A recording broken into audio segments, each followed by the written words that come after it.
कहते हैं कल्पना ज्ञान से ज्यादा महत्वपूर्ण है। एल्बर्ट आइंस्टीन की ये बात आज भी उतनी ही सही है। और आज हम एक ऐसी ही तकनीकी कल्पना और उसकी हकीकत पर गहराई से बात करने वाले हैं। ये हैं बंकर भेदी हथियार। खास तौर पर हम देखेंगे अमेरिका के GBU-57A MOP को और भारत के अपने अग्नि 5 आधारित मिसाइल सिस्टम को जो अभी बन रहा है। जी हाँ, और ये जो हमारी चर्चा है ये पूरी तरह से उपलब्ध जानकारी और रिपोर्ट्स पर ही आधारित है। हमारा मकसद है इस तकनीक की अहमियत को समझना, वैश्विक सुरक्षा पर इसका क्या असर पड़ रहा है और हाँ, UPSC उम्मीदवारों के लिए ये कितना जरूरी है, मेंस और प्रीलिम्स दोनों के लिए। वैसे ये जानकारी आम लोगों के लिए भी काफी महत्वपूर्ण है। बिल्कुल। तो सबसे पहले ये समझते हैं कि इन बंकर फोड़ने वाले हथियारों की आखिर जरूरत ही क्यों आन पड़ी। देखिए, आजकल क्या है कि कई देश अपने बहुत ज़रूरी सैन्य ठिकाने जैसे कि परमाणु सुविधाएं हैं या कमांड सेंटर्स हैं, उन्हें ज़मीन के बहुत नीचे बना रहे हैं ताकि वो पारंपरिक हमलों से बचे रहें। तो इन्हीं गहरे छिपे लक्ष्यों तक पहुंचने के लिए इन बंकर भेदी हथियारों की ज़रूरत महसूस हुई। अच्छा, और इस मामले में अमेरिका का GBU-57A MOP मतलब मैसिव ऑर्डिनेंस पेनिट्रेटर, इसका नाम काफी सुना है। ये क्या चीज़ है? हाँ, मॉप असल में एक बहुत बहुत बड़ा बम है। इसे बोइंग ने अमेरिकी एयरफोर्स के लिए बनाया है। वजन सोचिए करीब 13,600 किलो, मतलब कई बड़ी गाड़ियों के बराबर। और इसमें जो विस्फोटक है वो करीब 2400 किलो का। इसकी सबसे खास बात है इसकी भेदन क्षमता। ये 60 मीटर, आप समझिए करीब 200 फीट मोटे कंक्रीट को भेद सकता है। 200 फीट कंक्रीट, ये तो जबरदस्त है। और चट्टान? या फिर 40 मीटर मोटी चट्टान को। इसमें GPS और INS दोनों लगे हैं सटीक निशाने के लिए, और स्मार्ट फ्यूज भी है जो सही गहराई पे जाके फटता है। इसे गिराते कैसे होंगे, मतलब इतना भारी बम? हाँ, इसे सिर्फ B2 स्पिरिट स्टेल्थ बॉम्बर से ही गिराया जा सकता है।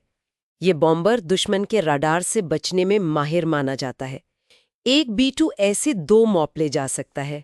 इसका इस्तेमाल भी हुआ है शायद, मैंने पढ़ा था ईरान के परमाणु ठिकानों पर ऑपरेशन मिडनाइट हैमर में। जी हाँ, बिल्कुल। 22 जून 2025 को 7 B2 बॉम्बर्स ने ईरान के फोडो और नतांज परमाणु ठिकानों पर 14 मॉप गिराए थे। फोडो तो करीब 80-90 मीटर गहरा बताया जाता है और नतांज शायद 20 मीटर। साथ में कुछ टॉमहॉक मिसाइलें भी दागी गई थीं। तो नतीजा क्या रहा? क्या वो ठिकाने तबाह हो गए? अमेरिकी अधिकारियों और IAEA ने तो कहा कि महत्वपूर्ण क्षति हुई है, खासकर फोडो में। लेकिन असल में कितना नुकसान हुआ, इस पर रिपोर्ट्स थोड़ी मिली-जुली हैं, पूरी तरह स्पष्ट नहीं है। हाँ, और इसकी कुछ सीमाएं भी तो होंगी। जैसे आपने कहा कंक्रीट या चट्टान, तो क्या हर तरह की जमीन में ये बराबर काम करता है? सही सवाल है। एक तो भेदन क्षमता इस पर निर्भर करती है कि लक्ष्य की बनावट कैसी है, कंक्रीट की क्वालिटी, चट्टान का प्रकार, इन सब बातों पर। दूसरा, B2 बॉम्बर, भले ही वो स्टेल्थ है, लेकिन आजकल की जो एडवांस्ड एयर डिफेंस सिस्टम है, जैसे रूस के S-400 या S-500, उनके सामने ये कितना टिक पाएगा, ये बड़ा सवाल है। मतलब इसे इस्तेमाल करने के लिए हवा में दबदबा, एयर सुपीरियॉरिटी लगभग जरूरी है। और एक खतरा शायद परमाणु रिसाव का भी रहता होगा। बिल्कुल, अगर परमाणु ठिकाने पर हमला हो तो रेडियोधर्मी पदार्थ के लीक होने का खतरा तो बना ही रहता है। तो मतलब अमेरिका के इस बॉम्बर वाले तरीके की अपनी चुनौतियां हैं, खासकर डिलीवरी को लेकर। शायद इसीलिए भारत एक अलग रास्ते पर सोच रहा है, मिसाइल आधारित। DRDO कुछ अग्नि 5 पर काम कर रहा है, ऐसा सुना है? एकदम सही। भारत का DRDO जो हथियार बना रहा है वो अग्नि 5 मिसाइल तकनीक पर आधारित है। लेकिन ध्यान देने वाली बात यह है कि ये परमाणु हथियार वाली अग्नि 5 मिसाइल नहीं है, जिसकी रेंज 5000 किलोमीटर से ज्यादा है। इस नए संस्करण में रेंज को घटाया गया है करीब 2500 किलोमीटर, और पेलोड यानी वॉरहेड का वजन बहुत ज्यादा बढ़ाया गया है, करीब 7500 किलोग्राम। 7500 किलो, ये तो मॉप के वॉरहेड से 3 गुना से भी ज्यादा हो गया। तो भारत के लिए ये मिसाइल वाला रास्ता बेहतर क्यों माना जा रहा है, खासकर जब हमारे पास B2 जैसे बॉम्बर नहीं है? इसके कई फायदे दिखते हैं। पहला, भारत को बिना महंगे स्ट्रेटेजिक बॉम्बर के ही गहरे लक्ष्यों को भेदने की ताकत मिल जाएगी। दूसरा, ये हाइपरसोनिक गति से चलेगा, मतलब माख 8 से 20 तक, आवाज से 8 से 20 गुना तेज। तो दुश्मन की जो मिसाइल डिफेंस प्रणाली है BMD, उसके लिए इसे रोकना बहुत मुश्किल होगा। तीसरा, इसकी सटीकता काफी ज्यादा होगी और इसे दूर से ही दागा जा सकेगा, मतलब स्टैंड ऑफ क्षमता। और इसकी भेदन क्षमता मॉप से तुलना करें तो? अनुमान यही है कि ये 80 से 100 मीटर तक मजबूत कंक्रीट या मिट्टी को भेद सकेगा, यानी जो अंडरग्राउंड कमांड सेंटर होते हैं, मिसाइल साइलो है या परमाणु स्टोरेज है, उन्हें निशाना बना सकेगा। हालांकि ये क्षमता अभी युद्ध में साबित होनी बाकी है, ये ध्यान रखना होगा। तो अगर हम अमेरिकी MOP और भारत के इस अग्नि संस्करण को आमने सामने रखें तो मुख्य अंतर क्या है? सबसे बड़ा अंतर तो डिलीवरी के तरीके का है।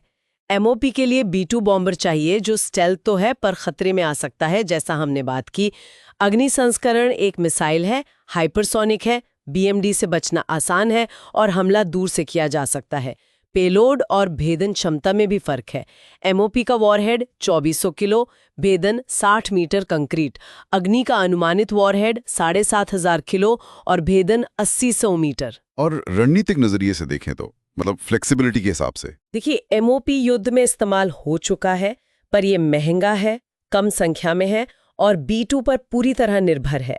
अग्नि संस्करण भारत को एक स्वतंत्र, ज्यादा लचीला और शायद ज्यादा किफायती विकल्प दे सकता है।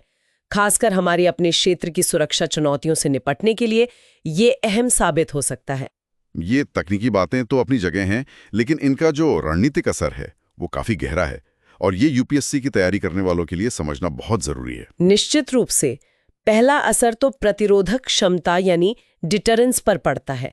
भारत की क्षेत्रीय खतरों से निपटने की क्षमता बढ़ेगी, इससे एक सामरिक संतुलन बनाने में मदद मिल सकती है।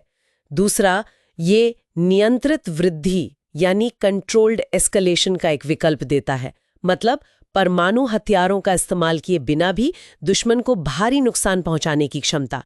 इससे बड़े युद्ध का खतरा शायद कुछ कम हो और पॉलिसी मेकर्स के पास ज्यादा विकल्प हो।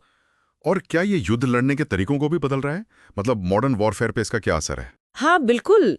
ये पारंपरिक और रणनीतिक हथियारों के बीच की जो एक धुंधली सी रेखा है, उसे और धुंधला कर रहा है। इससे जो पारंपरिक हथियार नियंत्रण की संधियां हैं, उन पर सवाल उठ सकते हैं और हो सकता है कि देशों में अपनी जमीन के नीचे बनी सुविधाओं को और मजबूत करने की एक नई होड़ शुरू हो जाए। तो अगर हम आज की बात को समेटें, MOP और अग्नि संस्करण जैसे बंकर भेदी हथियार आज के ज़माने में गहरे छिपे खतरों से निपटने के लिए बहुत अहम हो गए हैं। ईरान में MOP के इस्तेमाल में इसकी ताकत दिखाई तो साथ ही इसकी सीमाएं भी उजागर की। वहीं भारत का अग्नि संस्करण एक अलग, मिसाइल आधारित और काफ़ी दमदार विकल्प पेश करता नजर आ रहा है। UPSC के नज़रिए से देखें तो ये विषय डिफेंस टेक्नोलॉजी, अंतर्राष्ट्रीय संबंध और सुरक्षा चुनौतियों को समझने के लिए बहुत ही महत्वपूर्ण है। बिल्कुल सही कहा। और जाते जाते एक सवाल सबके सोचने के लिए छोड़ जाते हैं, क्या इस तरह के शक्तिशाली पारंपरिक हथियार असल में परमाणु हथियारों के इस्तेमाल की नौबत को बढ़ाते हैं या कम करते हैं? भविष्य के संघर्षों में इनका सही संतुलन कैसे बनेगा, ये सोचने वाली बात है। ये वाकई एक बड़ा और अहम सवाल है।